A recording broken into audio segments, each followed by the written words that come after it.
প্রিয় দর্শক, এই মুহূর্তে আপনারা দেখছেন SBS নিউজ বাংলা।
পারফরমেন্স অবশ্যই বের করবো, যেহেতু ছোট ছোট বাচ্চা আমরা ভাবতেই পারতাম না সেই জন্য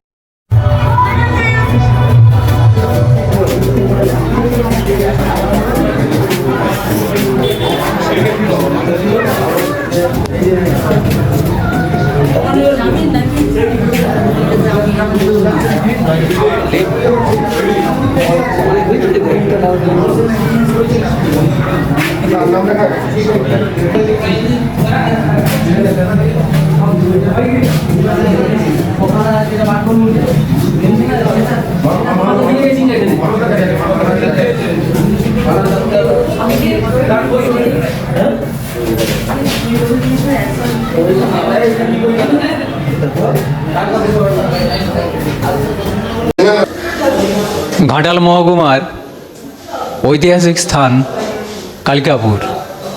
এই কালিকাপুরের পবিত্র মাটিতে এক সময়ে নেতাজি সুভাষচন্দ্র এসেছিলেন। তার পদধূলিতে এই কালিকাপুর ধন্য। এখানে চলেছে কালিকাপুর নেতাজি স্মৃতিরক্ষা কমিটির উদ্যোগে প্রাচীন সুভাষ মেলা। বহু বছর পূর্বে এই মেলা শুরু হয়েছিল। তো এই মেলার খুব আর্থিক সংকটের মধ্যে দিয়েই এখানের যে মেলা পরিচালন কমিটি আছে তারা এই মেলাকে আজও চালিয়ে যাচ্ছেন।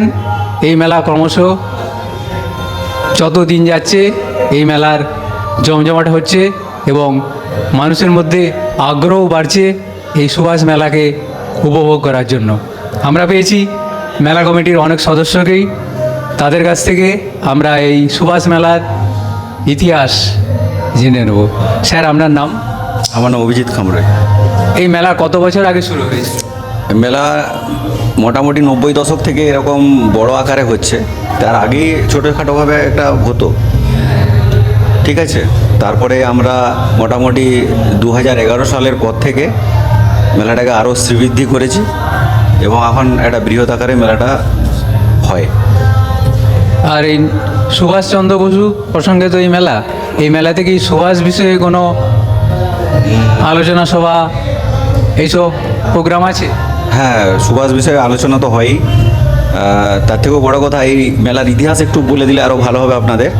1938 সালে 3রা মে সুভাষচন্দ্র বসু আমাদের এই স্কুল মাঠে একটা সভা করেছিলেন এবং সেই উপলক্ষে আমাদের এই মেলাটা হয়, ঠিক আছে।